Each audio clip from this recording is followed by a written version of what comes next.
கன்னியாகுமரியில் வார விடுமுறையொட்டி ஏராளமானோர் குவிந்து சூரிய உதயத்தை கண்டு ரசித்தனர்.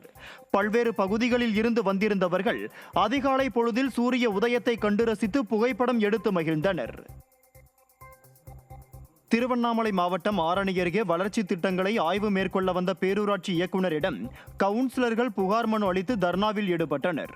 ஆரணியை அடுத்த களம்பூர் பேரூராட்சியில் பல்வேறு பிரச்சனைகள் சரி செய்ய வேண்டிய பேரூராட்சி பணியாளர் முரளி என்பவர் அப்பணிகளை சரிவர செய்யாமல் இருந்துள்ளார். இந்த நிலையில் ஆய்வுக்கு வந்த பேரூராட்சி இயக்குநரிடம் கவுன்சிலர்கள் பேரூராட்சி பணியாளர் முரளி குறித்து புகார் மனு அளித்தனர். இதற்கு இயக்குநர் சரியான பதில் அளிக்காததால் கவுன்சிலர்கள் பேரூராட்சி அலுவலகம் வெளியே தரையில் அமர்ந்து தர்ணா போராட்டத்தில் ஈடுபட்டனர். விடிய ஆட்சியில் அதிகாரிகளுக்கு தேவையானதை மட்டும் செய்துவிட்டு அவர்களுக்கான வேலையை சரியாக செய்யாமல் இருப்போரின் எண்ணிக்கை அதிகரித்து வருவது பலரையும் கலக்கமடைய வைத்துள்ளது. திண்டுக்கல் மாவட்டம் பழனி அருகே வரதமா நதி அணையில் தண்ணீர் நிறைந்து செல்லும் கழுகு பார்வை காட்சிகள் ரம்மியமாக காட்சியளிக்கிறது.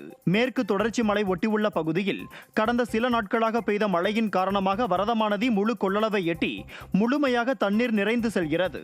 இதனால் 15 சிறு குறு குளங்கள் நிறைந்து விவசாயம் செய்வதற்கு ஏதுவாக தண்ணீர் இருக்கும் என எதிர்பார்க்கப்படுகிறது. வரதமா நதி அணை முழு கொள்ளளவை எட்டிய நிலையில் கழுகு பார்வை காட்சிகள் ரம்மியமாக காட்சியளிக்கிறது.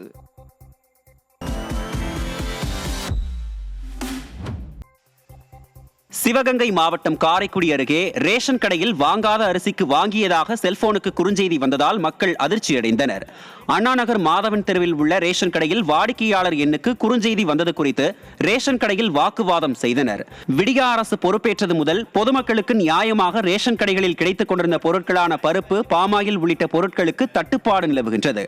இது தொடர்பாக அதிமுக போராட்டம் நடத்தியும் விடிய அரசு இன்னமும் கும்பகர்ண தூக்கத்தில் தான் இருக்கிறது என்று பொதுமக்கள் குற்றம் சாட்டினர்.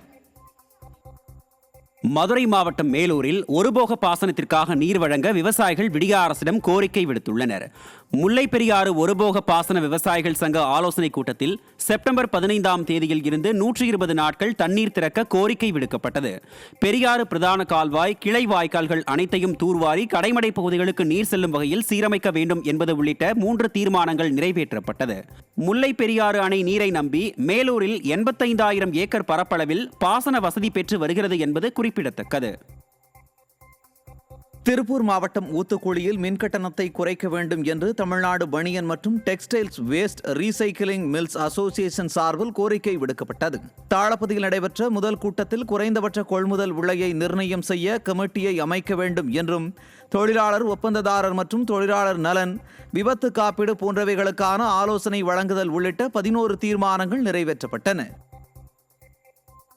இபி சைடு ஒரு பெரிய சலுகை பண்ணி கொடுக்கணுங்க.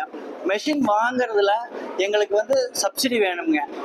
பில்டிங் கட்டுறது, கேபிட்டல் சப்சிடி, இந்த மாதிரி தொழிலை ஊக்குவிக்கிறதுக்கு நியூ என்டர்பிரினர்ஸ்க்கு நிறைய சலுகைகள் கவர்மெண்ட் எதிர்பார்க்குறாங்க.